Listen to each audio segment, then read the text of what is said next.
अथर्व के साथ खड़ी लड़की कोई और नहीं बल्कि सनशाइन थी। अर्जुन को कुछ समझ नहीं आया। उसे उम्मीद नहीं थी कि सनशाइन उसे यहाँ मिलेगी। इतने दिनों बाद सनशाइन को देखकर अर्जुन के दिल को मानो चैन मिल गया था, पर जल्दी वो चैन बेचैन में बदल गया था। उसे याद आ गया था सनशाइन मैरिड है। अर्जुन को उसका चेहरा नजर नहीं आ रहा था। वो एक बार उसकी शादी की किसी निशानी को अपने आंखों से देखना चाहता था। वो बिना कुछ सोचे सीधा नीचे गार्डन की ओर चल दिया। वो जितने तेज कदमों से नीचे पहुंचा था, सनशाइन के पास पहुंचते पहुंचते उसके कदम उतने ही धीमे हो गए थे। शायद खुद को तैयार कर रहा था सनशाइन की शादी के सबूत देखने के लिए, जो शायद सनशाइन की मांग में या गले में हो सकता है। उसके कदम उसे थमने पर मजबूर कर रहे थे और दिमाग आगे बढ़कर सच्चाई का सामना करने को कह रहा था। बेशक सनशाइन की शादी की बात सुनने के बाद भी वो अपने परिवार के सामने सामान्य था, पर दिल को तो जैसे उसने शरीर से निकाल ही दिया था। पर आज सनशाइन को देखते ही दिल जबरदस्ती फिर से शरीर में घुस गया था, जैसे वो हर रोज घुस जाता था जब अर्जुन अकेला होता था। बड़ी ही मुश्किल से वो हिम्मत करके सनशाइन के सामने जाने के लिए आगे बढ़ा तो पीछे से आ रहे उसके मॉम डैड ने उसे आवाज़ दी, अर्जुन यहाँ क्यों खड़ा है? अर्जुन ने अपने मॉम डैड को मुड़कर देखा और बात टालते हुए बोला, कुछ नहीं डैड, आप लोग यहाँ। हाँ, बस तुम्हारी मॉम का गार्डन में आने का मन था। अजय जी ने आनंदी जी और अर्जुन के साथ अथर्व की ओर जाते हुए कहा। अर्जुन का फ़ोन बजा तो उसने अपने डैड को आगे चलने का इशारा करते हुए फ़ोन पिक किया और एक तरफ को चला गया। अजय जी और आनंदी जी अथर्व और अग्रिमा के पास पहुंचे तो अग्रिमा एकदम से चौंक गई। दरअसल अथर्व उसे अनभिज्ञता से ही मिल गया था। उसे लगा था कि 2-4 बातें करके वो चली जाएगी, पर अजय जी से वो पुलिस स्टेशन में मिल चुकी थी और उनके साथ आनंदी जी को देख उसे उन्हें पहचानने में देर नहीं लगी। उन दोनों को देख उसने अपने हाथ जोड़कर उन्हें नमस्ते बोला। दोनों ने ही सप्रेम उसके अभिवादन को स्वीकार किया और फिर अजय जी ने उससे पूछा, अरे बेटा आप यहाँ? अग्रिमा सच तो बताना चाहती थी, पर कबीर की शादी के बाद, इसलिए उसने सहजता से ही अजय जी के सवाल का जवाब दिया। मैं कबीर की कंपनी में जॉब करती हूँ सर। अजय जी ने आनंदी जी को अग्रिमा के बारे में बताया कि ये वही लड़की है जिसकी वजह से अदिति ने अपने नक्श के खिलाफ अपनी शिकायत वापस ली थी। आनंदी जी ने प्यार से अग्रिमा से पूछा, क्या नाम है बेटा आपका? अग्रिमा ने थोड़ा घबराते हुए कहा, अग्रिमा। उसे लगा था कि शायद अजय जी या आनंदी जी में से किसी को पंचायत वाली लड़की का नाम पता हो, पर उसने चैन की सांस ली जब उनका रिएक्शन नॉर्मल ही देखा। अग्रिमा ने अब इजाज़त लेकर जाना चाहा और वापस जाने के लिए मुड़ी ही थी कि अर्जुन उसके सामने खड़ा था। अर्जुन को देखते ही अग्रिमा का दिल धक से रह गया। कहीं उसने उसका नाम सुन तो नहीं लिया। उसने कुछ कहना चाहा पर जुबान ने साथ छोड़ दिया। शरीर में हल्की सी कंपनी होने लगी थी। वहीं अर्जुन भी अग्रिमा के एकदम मुड़ने से पहले तो थोड़ा सा चौंक गया, पर फिर उसकी नज़रें उसके चेहरे पर थम गई, जहां ना तो सिंदूर था ना कोई बिंदी। होठों पर हल्का सा गुलाबीपन जरूर था, पर कोई गहरी लिपस्टिक नहीं थी। नज़रें थोड़ी नीचे गले पर गई तो उसने कुछ समझ नहीं आया, क्योंकि अग्रिमा ने बंद गले का सूट पहना था। अर्जुन के ऐसे देखने से अग्रिमा को थोड़ा असहज महसूस हुआ तो उसने धूप घटकते हुए अर्जुन का ध्यान भंग करने के लिए उसे हेलो सर कहा।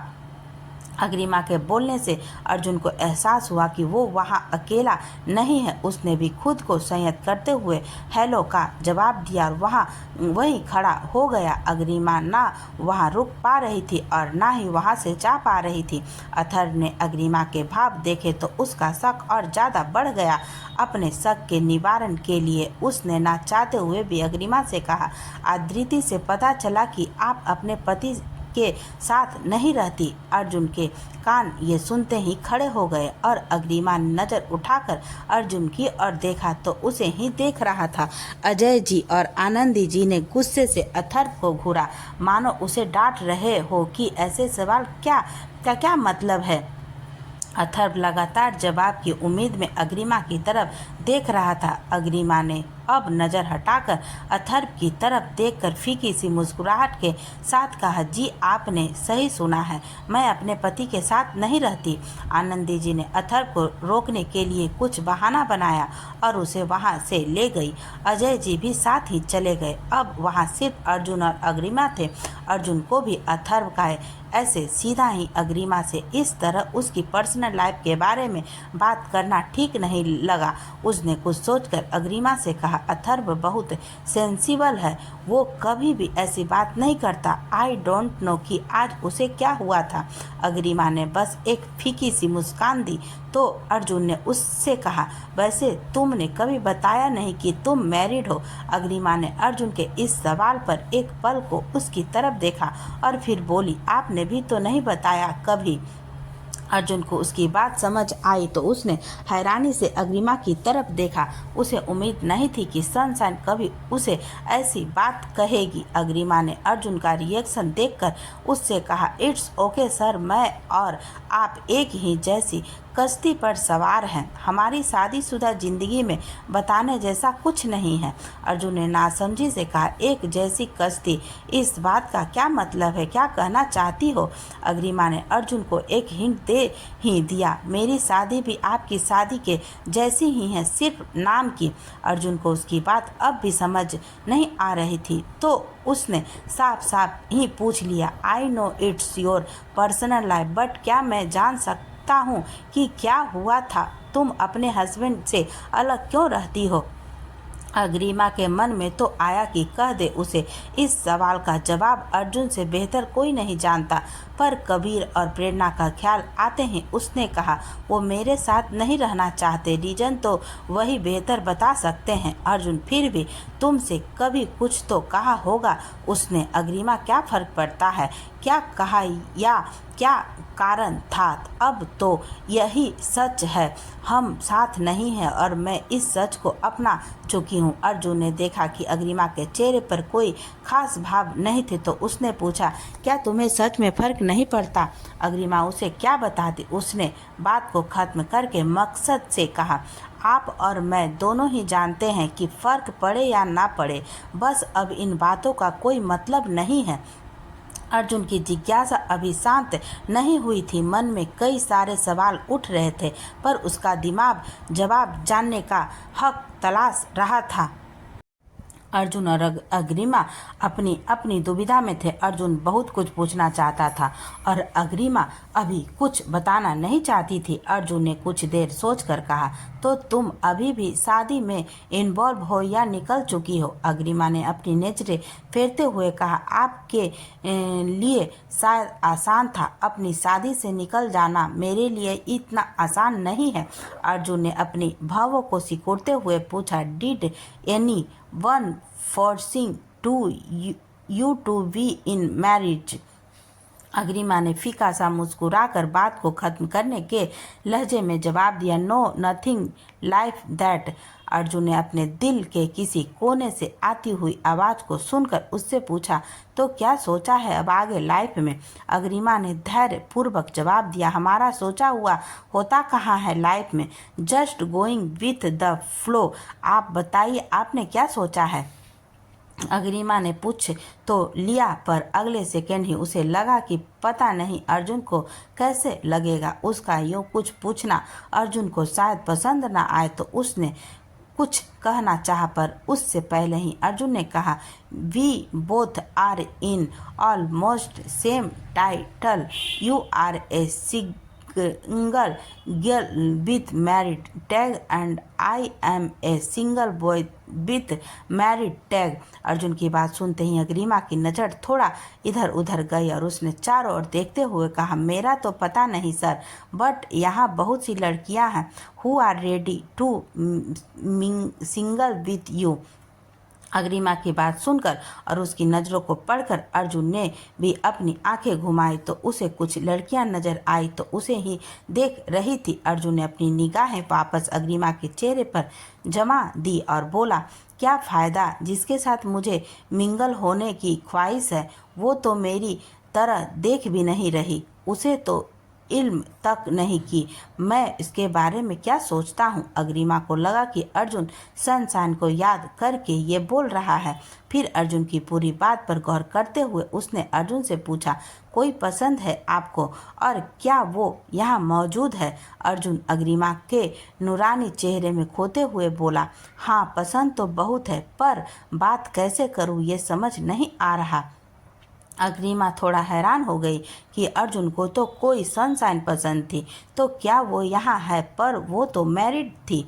वो बात कैसे? वो अपनी उलझन में थी कि अर्जुन की आवाज़ ने उसका ध्यान भंग किया। वैसे एक बात बताओ, तुम यहाँ कैसे? अग्रिमा, मैं यहीं जॉब करती हूँ। अर्जुन ने थोड़ा सेंसिटिव होते हुए पूछा, यहाँ रिजॉर्ट में? अग्रिमा ने भी उसके डाउट को सही करते हुए कहा, नहीं रिजॉर्ट में नहीं, मैं कबीर की कंपनी में जॉब करती हूँ। अर्जुन ने एकदम से कहा, तुमने कभी बताया नहीं कि तुम कबीर के साथ जॉब करती हो। अग्रिमा ने अपनी आंखों को छोटी करते हुए कहा, हाँ जैसे आपने तो मुझे बताया था कि कबीर आपके खास दोस्त हैं। अर्जुन हल्का सा हंस पड़ा और बोला, हाँ ये भी है। अच्छा, कोई आइडिया नहीं दिया तुमने उस लड़की से बात करने का? अग्रिमा ने थोड़ा हिचकिचाते हुए कहा, मैं कैसे? अर्जुन, जब तुम यहाँ जॉब करती हो तो इसका मतलब है कि उस लड़की को भी जानती हो, और अगर जानती हो तो हेल्प भी कर सकती हो। अग्रिमा ने अपने दिल पर पत्थर रखते हुए अर्जुन से पूछा, कौन है वो लड़की? क्या नाम है उसका? अर्जुन को याद आया कि उसे अब तक भी सनशाइन का नाम नहीं पता, पर अब एकदम से पूछूंगा तो कहीं इसे शक न हो जाए। तो उसने बेफिक्री से कहा, नाम से क्या करना है? तुम ये बताओ, हेल्प करोगी या नहीं? अग्रिमा ने सहजता से ही जवाब दिया, मेरी हेल्प की कोई ज़रूरत नहीं है आपको। आप एक बार उससे बात कीजिए तो वह सही, वो हाँ कर देगी, आपको ना नहीं करेगी। अर्जुन ने ये सुनकर मुस्कुराते हुए पक्का? अग्रिमा ने भी तुरंत कहा, हाँ पक्का। अर्जुन खुद के बारे में ये बात जानता था कि यकीनन वो उन लड़कों में से है जिसे कोई भी लड़की उसे ना कहने से पहले बहुत बार सोचेगी। पर क्या सच में सनशाइन भी हाँ कर देगी? ये सोचते ही उसका दिल धड़क उठा। फिर कुछ सोचकर उसने सनशाइन से कहा, ये इतने यकीन के साथ कैसे कह सकती हो? अग्रिमा ने मुस्कुरा कर कहा, सिर्फ मैं ही नहीं, इस बात को कोई नहीं झुठला सकता कि आपको मना करना किसी भी लड़की के लिए आसान नहीं होगा। अर्जुन ने उसकी आंखों में देखते हुए कहा, तो क्या क्या तुम भी मुझे हाँ कह दोगी? अग्रिमा बेचारी क्या कहती, उसे कैसे बताती कि वो तो बहुत पहले ही उसे हाँ कर चुकी थी। उसके बिना पूछे ही अग्रिमा ने एक बार जो अर्जुन की नज़रों में झांका तो खुद को वहाँ खोने से रोक नहीं पाई। दोनों एक दूसरे की आंखों में देख रहे थे और दोनों को ही दूसरे की आंखों में अपना चेहरा नजर आ रहा था। अर्जुन ने फिर से अपना सवाल दोहराया, बताओ क्या तुम भी? अग्रिमा ने उसकी बात काटते हुए कहा, आपकी बात बीच में काटने के लिए माफ़ी चाहती हूँ, पर आपका ये सवाल वैलिड नहीं है सर। अर्जुन ने उसकी असहजता को भांप लिया था, तो उसे सहज करने के लिए उसने सवाल बदल दिया और कहा, और अगर उसने ना कर दिया तो क्या तुम मेरी हेल्प करोगी ताकि उसकी ना को मैं हाँ में बदल सकूं? अग्रिमा के लिए हमेशा ही अर्जुन की खुशी खुद से भी ऊपर रही है, इसलिए उसने बिना किसी संकोच के कहा, आपको मेरी हेल्प की ज़रूरत पड़ी तो मैं ज़रूर हेल्प करूंगी। अर्जुन ने अपनी बात को और पक्का करने के इरादे से कहा, अपनी बात से मुकर तो नहीं जाओगी ना? कहीं बाद में हेल्प करने से मना कर दो। अग्रिमा ने भी अपने कहे को पक्का करने के लिए वैसे ही कहा, नहीं मैं नहीं मुकरूंगी, मैं वादा करती हूँ आपसे कि आपको आपकी पसंद की लड़की से मिलवाने में मेरी जो भी मदद चाहिए होगी मैं वो ज़रूर करूँगी। अर्जुन को ये वादा अपनी किसी बड़ी से बड़ी डील से भी ज़्यादा फायदेमंद लग रहा था। मुस्कान जैसे उसके होठों पर चिपक गई थी। उसकी सनशाइन मैरिड है, ये सुनकर उसका दिल मर गया था, पर वो अपने पति से अलग रहती है ये जानकर उसके दिल में जान वापस आ गई थी, और अब उसकी सनशाइन ने ही उसे उसकी पसंद की लड़की यानी सनशाइन से मिलवाने का वादा किया था तो उसका दिल मानो झूम रहा था, नाच रहा था। अग्रिमा उसकी आंखों की चमक को साफ साफ देख पा रही थी और अब उसे लग रहा था कि मानो आज अगर उसे अग्रिमा का सच पता भी चल गया तो वो अपनी मोहब्बत में मसरूफ होकर सब भूल जाएगा, कुछ ज़्यादा रिएक्ट नहीं करेगा। उसने फिर भी अर्जुन का दिल टटोलने के लिए पूछा, क्या आप कभी उस लड़की से मिले हैं जिससे आपकी शादी हुई है? अग्रिमा का जिक्र आते ही अर्जुन शांत हो गया और फिर बोला, बात हुई है उससे, पर कभी मिला नहीं हूँ। अग्रिमा ने अपना अगला सवाल पूछा, कभी वो आपके सामने आई तो? अर्जुन को सोचकर बोला, मैं उसे और उस शादी को अपना नहीं सकता, बस इसके अलावा मुझे उससे कोई दिक्कत नहीं है। वो ये बात मान चुकी है तो अगर वो कभी मेरे सामने भी आई तो मुझे कुछ खास फर्क तो नहीं पड़ना चाहिए, बाकी मैं अपने गुस्से की कोई गारंटी नहीं लेता। अग्रिमा बस फीका सा मुस्कुरा कर रह गई, ये सोचकर कि अर्जुन को उससे कोई फर्क नहीं पड़ेगा, पर वो इस बात से अनजान थी कि अर्जुन को जब ये पता चलेगा कि उसकी सनशाइन ही अग्रिमा है तो पता नहीं कितना बड़ा तूफान आ सकता है। अग्रिमा ने सोचा कि अभी अर्जुन का मूड ठीक है तो क्या उसे अभी अर्जुन को अपनी पहचान बता देनी चाहिए या कबीर की शादी होने का इंतज़ार करना चाहिए। पर अगर इस बीच उसे कहीं और से ये सब पता चल गया तो उसे ये न लगे कि अग्रिमा ने जानबूझकर उससे सच छिपाया है। अपने अंदर की सारी हिम्मत बटोरकर उसने अर्जुन से कहा, सर मुझे आपसे कुछ बात करनी है। अर्जुन ने सहजता से ही कहा, हाँ बोलो। अग्रिमा ने कहा, आपको याद है एक बार आपने मुझसे कहा था कि मैं आपसे अपने लिए कुछ मांग सकती हूँ, तो क्या मैं आज भी?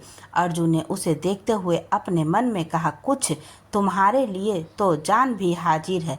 फिर उसने अपने भावों को छुपाते हुए कहा, बिल्कुल। अर्जुन अपनी जुबान से कभी नहीं पलटता, बोलो क्या चाहिए?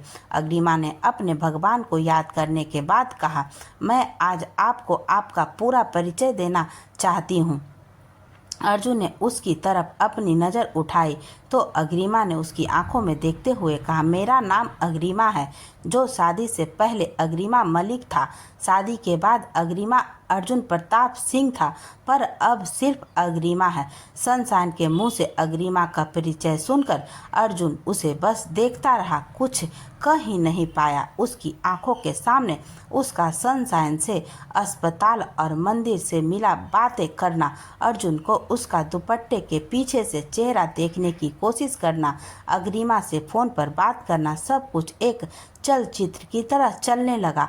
दर्द दिलों के कम हो जाते, मैं और तुम गर हम हो जाते, मैं और तुम गर हम हो जाते, कितने हंसी आलम हो जाते, मैं और तुम गर हम हो जाते, मैं और तुम गर हम हो जाते, तेरे बिना ना आए सुकून ना आए करार मुझे, दूर वो सारे भरम हो, मैं और तुम गर हम हो जाते, मैं और तुम गर हम हो जाते, इश्क अधूरा दुनिया अधूरी, ख्वाहिश मेरी कर दो पूरी, दिल तो यही चाहे तेरा और मेरा हो जाए, मुमकिन ये अफसाना हर मुश्किल आसान हो जाती, मैं और तुम गर हो जाते, कितने हसीन आलम हो जाते, मैं और तुम गर हो जाते, मैं और तुम गर हो जाते, बाकी नहीं कुछ पर दिल ना माने, दिल की बातें दिल ही जाने, हम दोनों कहीं पे मिल जाएं एक दिन, उन उम्मीदों पे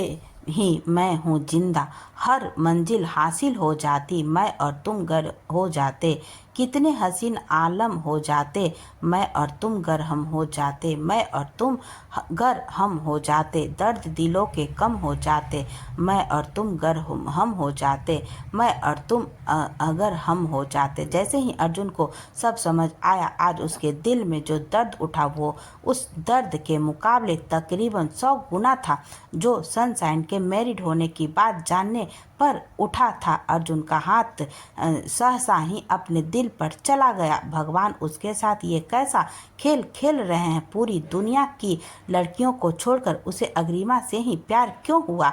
अर्जुन लगातार अग्रिमा की तरफ देख रहा था और अग्रिमा मन ही मन अपने भगवान से अर्जुन को इस सच को सहन करने की हिम्मत देने की प्रार्थना कर रही थी।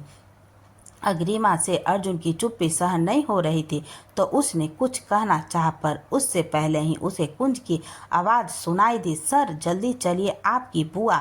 अर्जुन अभी भी जड़ सा ही खड़ा था। कुंज ने उसके पास आकर उसे कंधे से हल्का सा हिलाया और कहा, जल्दी चलिए सर, आपकी बुआ की तबीयत बहुत ज़्यादा खराब है। अर्जुन को अब होश आया तो वो समझ नहीं पाया कि पहले कौन सी बात पर रिएक्ट करे, अग्रिमा के सच पर या अपने बुआ के पास जाए।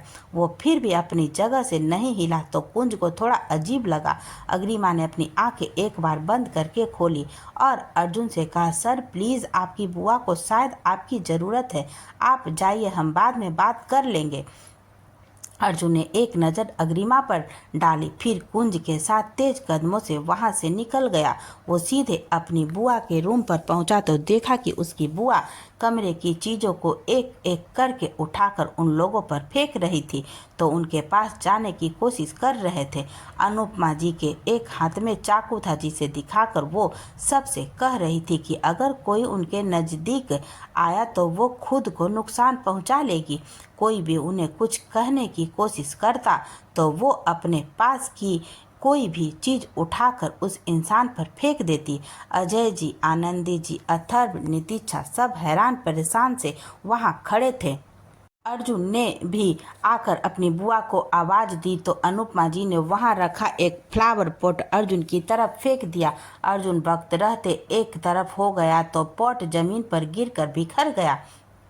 कबीर और उसकी फैमिली भी वहां आ गई थी और साथ ही होटल का कुछ स्टाफ भी। अर्जुन ने तुरंत कुंज को किसी डॉक्टर या साइकियाट्रिस्ट का इंतजाम करने को कहा। वो खुद भी लगातार सौम्या का नंबर डायल कर रहा था। सौम्या ने फ़ोन उठाया तो अर्जुन ने उसे सिचुएशन समझाया। सौम्या ने फ़ोन स्पीकर पर करके अनुपमा जी से बात करने की कोशिश की पर अनुपमा जी ने फ़ोन पर कोई ध्यान नहीं दिया। वो बस खुद में ही कुछ बड़बड़ाए जा रही थी। कुछ देर तक ट्राई करने के बाद सौम्या ने अर्जुन को थोड़ा प्यार और विश्वास से अनुपमा जी का ध्यान अपनी ओर करने को कहा और उन्हें एक नींद का इंजेक्शन देने को कहा।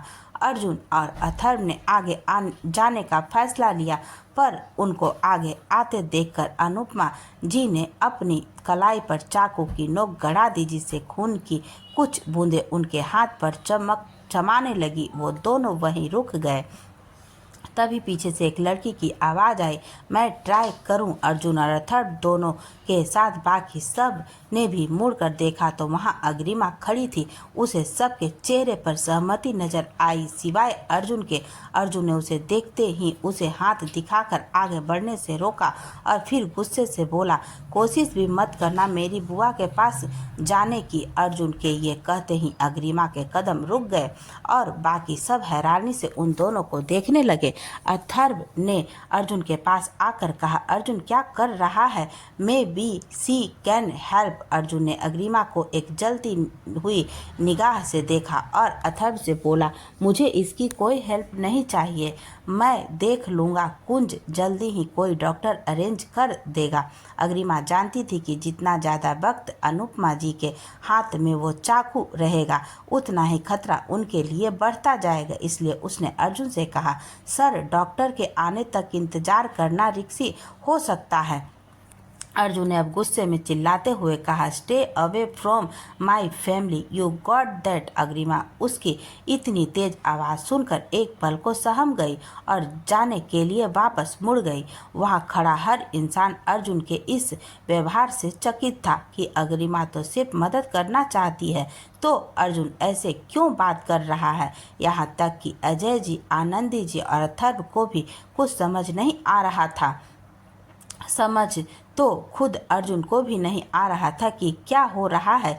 ये उसकी ज़िंदगी में जिस लड़की से उसने हर तरह के फासले बना रखे थे, वहीं उसके दिल में इस कदर उतर गई थी कि उसके एहसास को अपने वजूद से अलग करना लगभग नामुमकिन था। पर उसको अपनी ज़िंदगी में लाना, उसके शादीशुदा होने से भी अर्जुन का प्यार या पसंदगी कम नहीं हुई थी। पर ये वही लड़की है जिसे अपनाने से उसकी बुआ के सारे दुख हरे हो जाएंगे। उसके परिवार के हर सदस्य को अपना वो संघर्ष याद आने लगेगा। नहीं, वो उसे अपना नहीं सकता। अर्जुन को गुस्सा इसलिए भी आ रहा था क्योंकि ये सब उसने सोचा नहीं था, और जो सोचा था वो उसे चाह कर भी सच में नहीं बदल सकता है। उसने एक बार फिर अपना ध्यान अपनी बुआ पर लगा दिया, जो अभी भी उस चाकू को बड़े गौर से देख रही थी। शायद साहस बटोर रही थी खुद को मारने या घायल करने के लिए। अर्जुन अपनी आवाज़ में नरमी लाकर अपनी बुआ से बात करने की कोशिश करने लगा, पर फिर वो बीच में ही चुप हो गया। जब उसे गायत्री मंत्र गाते हुए अग्रिमा की आवाज़ सुनाई दी, ओम भूर्भुवः स्वः तस्य वितुर्वरेण्यं भर्गो देवस्य धीमहि धियो यो न प्रचोदयात्। अग्रिमा बाहर कमरे के गेट से थोड़ा दूर खड़ी होकर गायत्री मंत्र का उच्चारण कर रही थी। उसकी आवाज़ की मिठास और शिद्दत सबको चुप करवाने के लिए काफ़ी थी। अर्जुन भी चुप हो गया था। अग्रिमा वहीं खड़ी बार बार गायत्री मंत्र दोहरा रही थी। वो फिर थोड़ा आगे आकर गेट के बाहर खड़ी हो गई और अनुपमा जी को देखने लगी।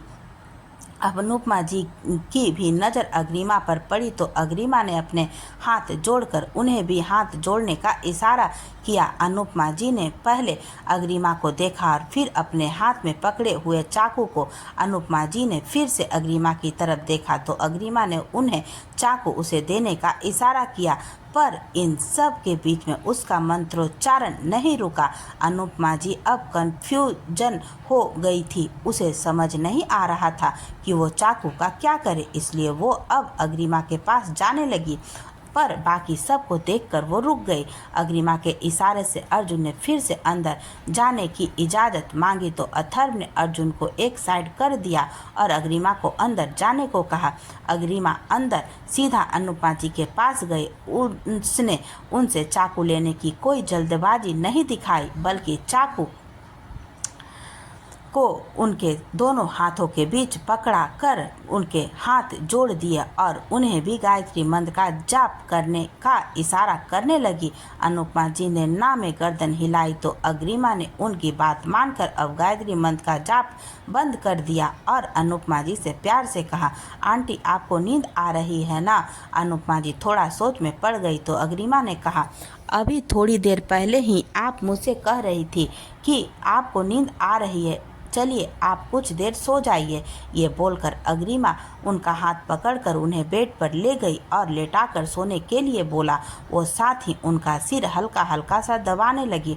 अथर्व ने अपनी बुआ को शांत देखा तो वो एक इंजेक्शन लेकर उसके पास आया तो अग्रिमा ने उसे इशारे से मना कर दिया। वो कुछ कहना चाहती थी पर कहीं अनुपमा जी उठ न जाए तो वो चुप रही।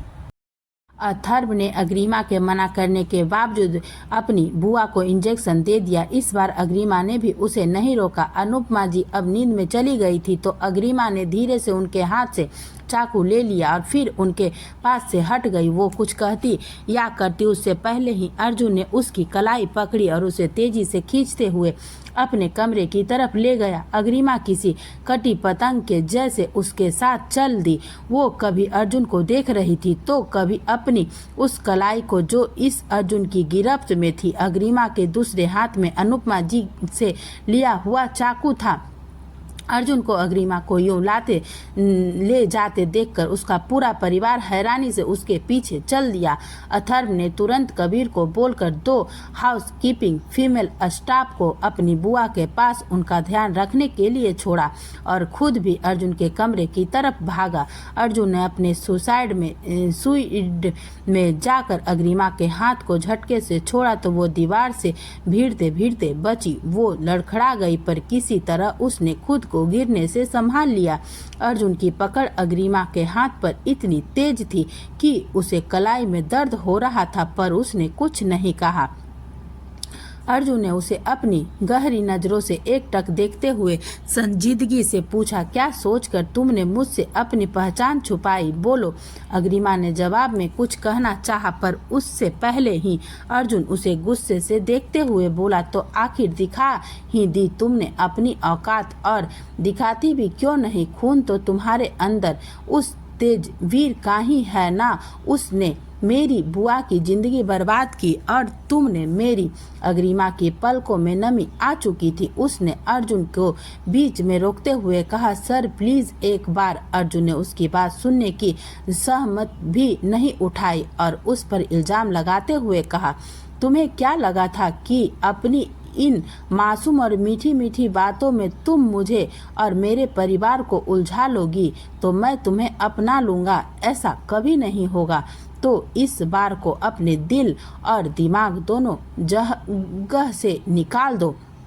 अर्जुन का हर शब्द अग्रिमा की अंतर आत्मा को घायल कर रहा था और साथ ही उसकी हथेली को भी, जिसमें पकड़े हुए चाकू पर वो दबाव बनाती जा रही थी, पर अब वो चुप थी। अर्जुन ने एक जोरदार घुसा अग्रिमा के साइड से दीवार पर मारा तो अग्रिमा ने सहम कर अपनी आंखें बंद कर ली। अर्जुन का गुस्सा साथ में आसमान पर था और उसने अग्रिमा को कंधों से पकड़कर चिल्लाते हुए कहा, मैं तुम्हें कभी अपनी जिंदगी में शामिल नहीं करूंगा। You got that? अर्जुन के मॉम, डैड, अथर्व, नीतिशा सब हैरानी से अर्जुन और अग्रिमा को देख रहे थे। क्या तो वो सब लगा ही चुके थे कि कहीं वो लड़की जिसकी शादी अर्जुन से बचपन में हुई थी। अग्रिमा के आंखों से पानी बहने लगा था, पर उसने फिर भी कुछ नहीं कहा तो अर्जुन एक व्यंग्यात्मक हंसी हंसकर बोला, मैं आज तक यकीन नहीं कर पा रहा था कि तुमने उस दिन पंचायत में इतनी आसानी से मेरी बात कैसे मान ली थी। क्यों तुमने कोई एलुमनी नहीं ली? यहाँ तक कि शादी को अकेले निभाने का फैसला भी मेरी समझ से बाहर था, पर आज सब आईने की तरह साफ है। तुमने ये सब किया ताकि तुम्हें मेरे साथ साथ बाकी सब की हमदर्दी मिले और फिर तुम एक अनजान लड़की बनकर मेरा और मेरे परिवार का दिल जीतने में लग गई। खुद को इतना अच्छा दिखाया कि कोई तुम्हें गलती से भी गलत न समझे। अरे मुझे तो पहले ही समझ जाना चाहिए था कि ऐसा कैसे हो सकता है। जब जब मुझे या मेरी फैमिली को मदद की ज़रूरत थी तुम पहुंच जाती थी। अब समझ आ रहा है कि वो सब तो तुम्हारा प्लान था। अग्रिमा ने अपनी आंसुओं से लबालब आंखें अर्जुन की ओर उठाई तो वो उसे देखते हुए बोला, तुम्हारे ये मगरमच्छ के आंसू मेरा फैसला नहीं बदल सकते। तुम्हारा प्लान अब चौपट हो चुका है। मेरा फैसला अब भी वही है। तुम्हारी मेरी जिंदगी में शामिल होने की चाहत कभी पूरी नहीं होगी, समझी तुम? अग्रिमा ने रोते हुए अपनी गर्दन ना में हिलाई, जैसे वो अर्जुन से कह रही हो कि ऐसा कुछ नहीं है, वो गलत समझ रहा है। अर्जुन ने अग्रिमा का यूं रोना शायद बर्दाश्त नहीं हो रहा था तो उसने उससे मुंह फेर लिया, पर फिर वापस मुड़कर अग्रिमा की आंखों में देखते हुए बोला, आज के बाद मेरी बुआ के आसपास भी नजर मत आना। मैं नहीं चाहता कि मेरी बुआ को तुम्हारी वजह से थोड़ी सी भी तकलीफ हो। अर्जुन की बातें अग्रिमा को अंदर ही अंदर तोड़ रही थी और अग्रिमा का दबाव उस चाकू पर बढ़ता जा रहा था। हथेली से खून टपक कर जमीन को लाल करने लगा था। अर्जुन उसके काफी नजदीक खड़ा था तो उसके अलावा सब लोग ये देख पा रहे थे, पर अर्जुन का गुस्सा और उसकी बातों की वजह से सब चुप थे। अंदर कमरे में अर्जुन का गुस्सा अग्रिमा पर बरस रहा था और बाहर आसमान में काले बादल बरसने के लिए झुंड बना रहे थे। कबीर भी अब तक वहां आ गया था। जैसे ही उसकी नजर अग्रिमा के हाथ से बह रहे खून पर पड़ी तो तुरंत अंदर आया और बोला, अग्रिमा। उसने अग्रिमा का हाथ पकड़ा और ऊपर उठाया। हाथ पूरा खून से लाल हो चुका था और चाकू पर पकड़ अब भी मजबूत ही थी। अर्जुन भी कुछ सेकंड के लिए तो सन्न रह गया। दिल में एक बहुत ही गहरी टीस उठी, लेकिन अग्रिमा के चेहरे पर दर्द की एक सिकन तक नहीं थी, जबकि उसके हाथ का घाव कोई मामूली घाव नहीं था। अग्रिमा ने कबीर से अपना हाथ छुड़ाया और अर्जुन को देखकर रूंधे हुए गले से कहा, आप सोच रहे हैं वो सब गलत है। मुझे न आपसे आज से पहले कुछ चाहिए था और ना ही मुझे आज आपसे कुछ चाहिए। आप माने या न माने, हम हमेशा ही इत्तेफाक से मिले थे। अगर मुझे आपसे सब छुपाना ही होता तो मैं आज भी आपको खुद सच नहीं बताती। अग्रिमा के लिए वहां रुकना अब मुश्किल था, पर उसने कबीर को देखकर कहा, सॉरी कबीर, मैंने सोचा था तुम्हारी शादी से पहले कोई हंगामा ना हो, पर आई एम सॉरी। ये बोलकर वहां से जाने लगी तो सामने खड़े अजय जी, आनंदी जी और अथर्व को देखकर ठिठक गई, पर फिर जल्दी से नजर झुकाकर वहां से चली गई। दिल जुड़े बिना ही टूट गए, हाथ मिले बिना ही छूट गए, कि लिखे ने लेख किस्मत ने बार बार रोन अखिया, तैनू जो ना बेख सकिया, खोले आए आज कुदरत ने, कटा मैं की वे दिन, तेरी सोह तेरे बिन मैं तो जिया ना मरा।